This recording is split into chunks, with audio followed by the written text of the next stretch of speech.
I don't know what kind of food you like or what type of person you are. Most banks do not care about that. They're going to judge you based off your credit history.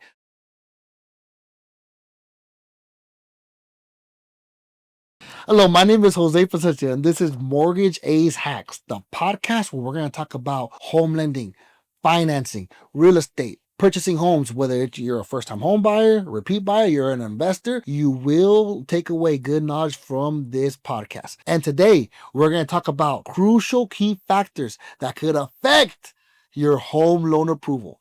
Stay tuned. So, if you're in the process of purchasing a home or you just want to help somebody else learn about purchasing a home, stay to the end of this episode because you will learn things, tips, and tricks of what to do and what not to do. And also, we will help you out to save money. How important is it to understand home loan approval before you start looking for a home? And how important is it to know what to do and what not to do during the home loan approval? Stay toward the end of this episode to learn it all. What errors do people make and assume that it is super easy to get approved for a home loan, or they're already pre-approved and they think just because they're pre-approved that's going to stick, and they go on and doing different errors? What are key factors that the bank, the lender, look for in a home loan approval? Well, we got to take a look at your income. We got to take a look at your credit. We got to take a look at your employment history. We got to see if you have enough for the down payment. You have to have skin in the game. How does your monthly income take role in this process? It takes a huge role, probably the biggest role. It's a home loan. You are borrowing money. We're not giving it away. We're the bank. We're going to let you borrow with some interest. But it's super important for you to have income to sustain that mortgage payment. And how much impact does your credit history have in play in this? I don't know what kind of food you like or what type of person you are. Most banks do not care about that. They're going to judge you based off your credit history. So if you have great credit, cool. That's one check off the list. You don't have too much debt. Cool. That's one check off the list. But let's just say you have a bumpy credit score, or you have a bumpy history, or you have had a bumpy history in the past, late payments, maybe some collections, but now you're on right track. It just all depends. We work with different types of credit scores. We offer different types of loan programs. But I will say is the lower the credit score and the more bumpiness that you have means the more riskier the bank's going to look at your home loan application, and in return they're going to ask for more conditions, and you're going to have higher closing costs, because the closing costs, they become greater when you have a lower credit score, because the bank, it's more riskier. They're going to help you out, but in the event that you didn't pay on time, no one's going to tell them, hey, I told you so. They're going to say, we kind of knew. I mean, they're not going to say it kind of knew, but they're going to say, hey, that's why we charged them more, to make sure they could cover that and pay monthly on time. Pay on time monthly. And then we're also going to talk about, don't forget about a good old friend, DTI. DTI can either make or break your loan.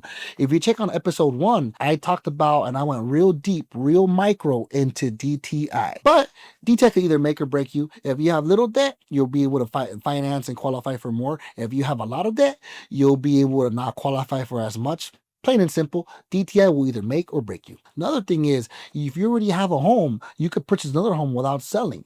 In episode 1, and we'll leave the link right here, we also talked about how you could purchase another home without selling. Click this link, episode 1, and you'll see how deep we went into that. Now, there's two sides to this. Not everyone gets approved. That's just what it is.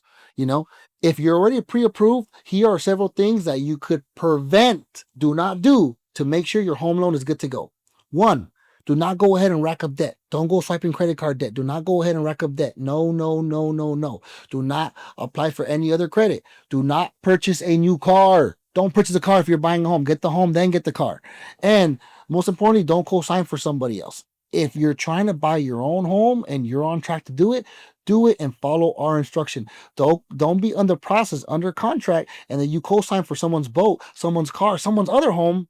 Yeah, you're trying to be a good Samaritan, but now you may be in jeopardy of losing your approval. Don't do it. Be conservative.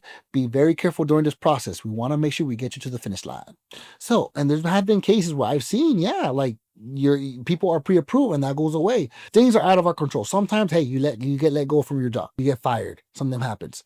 Sorry. All I could say is try to find another job right away. Sometimes we could keep it going. Sometimes we have to wait. Another thing is, if you get a collection or if you buy a car, don't do that. It goes back to DTI.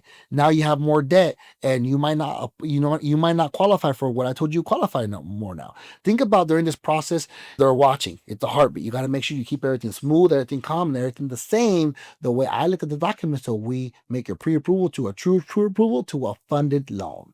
And if you have made it this far, that means you are finding the information useful. That makes me so happy. All I gotta say is please give me a hands up, give me a like, hit the subscribe button, share this video, YouTube, Instagram. I am trying to grow my audience. I'm trying to grow my podcast. Please go ahead and share. And if there's anything you want to see, you want me to talk about something in other episodes, leave it in the comments and I'll be sure to talk about it in our future episodes. So here are three things that we could do. Here are three things that you could do to kind of get ready for the process.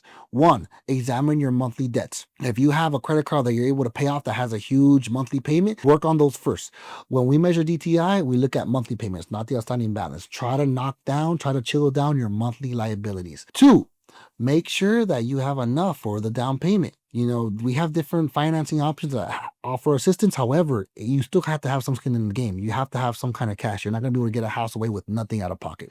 Try to save up, try to have reserves, enough that you have skin in the game. And third, if you're a realtor and you want to kind of guide the client, kind of pre-screen them, make sure they're working full time, make sure they're working. If they're self-employed, make sure their business is active, and then make sure they trim down those small credit cards and have enough for a down payment, and you'll be fine.